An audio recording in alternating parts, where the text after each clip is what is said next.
ജാഥ ക്യാപ്റ്റൻ പ്രിയപ്പെട്ട V D Satheesan നിങ്ങളോട് സംസാരിക്കുവാൻ വേണ്ടി അദ്ദേഹത്തെ സവിനയം ക്ഷണിക്കുന്നു.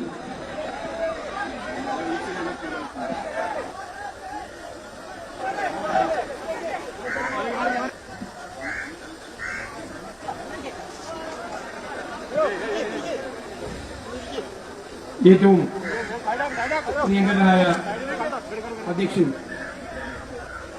ശ്രീ പ്രമോദ് കക്കട്ടിൽ, പ്രിയങ്കരനായ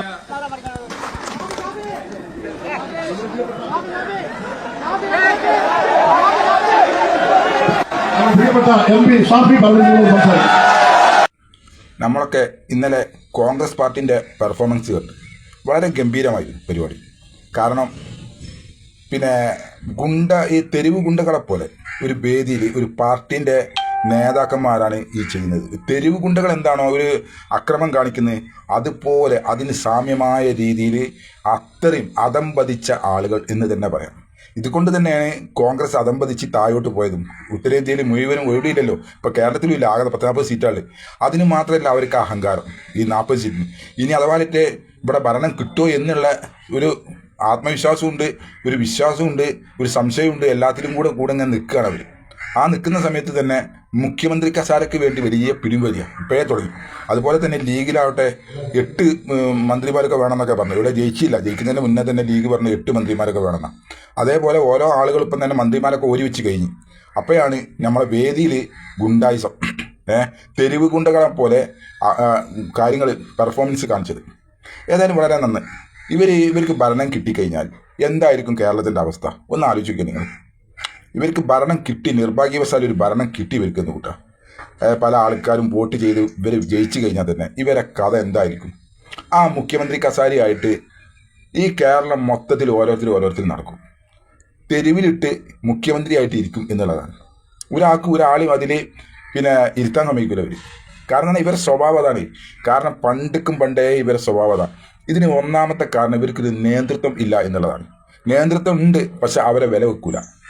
അതിനൊക്കെ പിണറായി വിജയൻ അങ്ങ് പറഞ്ഞ് പാർട്ടി തന്നെ. പിണറായി വിജയൻ എന്ന് മാത്രമല്ല, പാർട്ടി പറയുന്നത് താഴെ തട്ട് മുതൽ മേലെ തട്ട് വരെ കേൾക്കും എന്നുള്ളതാണ്.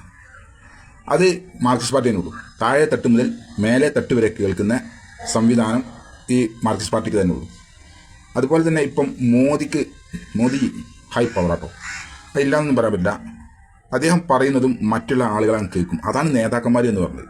ആ നേതാക്കന്മാർക്ക് അവാർഡ് കൊടുക്കേണ്ടി വേണം. ഇത് കോൺഗ്രസ് ഇല്ലാണ്ടായി, ദുർബലമായി പോയി. ഇന്ത്യയിൽ തന്നെ കോൺഗ്രസ് എന്ന ഏറ്റവും നല്ല ഒരു മതേതര പാർട്ടിയായിരുന്നു കോൺഗ്രസ്. ആ കോൺഗ്രസ്സിലുള്ള ആളുകൾ മുഴുവൻ വഹിക്കാൻ പോയത് BJPയിലേക്ക് ചാടി. കാരണം മതേതരത്തിൻ്റെ ഊക്കുകൊണ്ട് ഇവരൊക്കെ ഫുള്ള് ഭയങ്കരമായിട്ടുള്ള മതേതരവാദികളാണ്. അതുകൊണ്ട് മൊത്തത്തിലങ്ങ് പോവുക. 1-2 ബാക്കി പോലും വെക്കില്ല, മൊത്തത്തിലേക്കാണ് ചാടിപ്പോയി. അതാണ് നമ്മളെ നല്ല കോൺഗ്രസ് എന്ന് പറഞ്ഞത്. നല്ല കോൺഗ്രസ്സുകാരൊക്കെ BJP പോകും. കാരണം മതേതരം കാത്തു സൂക്ഷിക്കാൻ വേണ്ടി പോകുന്നതാണ് അവർ. അപ്പം ഞാൻ പറയുന്നത് ഇത്രേ ഉള്ളൂ. ഇവർക്ക് ഭരണം കൊടുത്തു കഴിഞ്ഞാൽ ഇവരെന്താണ് ചെയ്യുക എന്നുള്ളതാണ്. ഈ മുഖ്യമന്ത്രി കസാരിയായിട്ട് കേരളം മൊത്തത്തിൽ നടക്കും. ഓരോ പഞ്ചായത്തിൽ വരെ ആൾക്കാർ ഇങ്ങനെ ഇരിക്കും, ഞാനാണ് മുഖ്യമന്ത്രി എന്ന് പറഞ്ഞിട്ട്.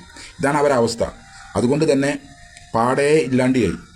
ഇപ്പം തന്നെ ആ രാഹുൽ ഗാന്ധി ഈ കോലത്തിലൊക്കെ കഷ്ടപ്പെടുന്നത് കാണുമ്പോൾ വലിയ പാവമാണ്.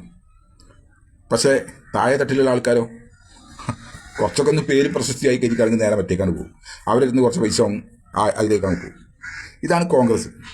അതുകൊണ്ട് നിങ്ങൾ ഒന്നുകിൽ പിണറായിനെ പോലെ അതല്ലെങ്കിൽ നമ്മുടെ മോദിജിനെ പോലെ ഒക്കെയുള്ള ആളുകളെ ഒരു നേതൃസ്ഥാനത്താക്കണം. കുറച്ച് പേടിയും ചുക്കാമ്പിയൊക്കെയുള്ള ആളുകളാക്കണം. എന്നാലേ ഈ പാർട്ടി മുന്നോട്ട് പോകുള്ളൂ എന്നേ എനിക്ക് പറയാനുള്ളൂ. അല്ലാതെ വേറെ ഒന്നും എനിക്ക് പറയാനില്ല.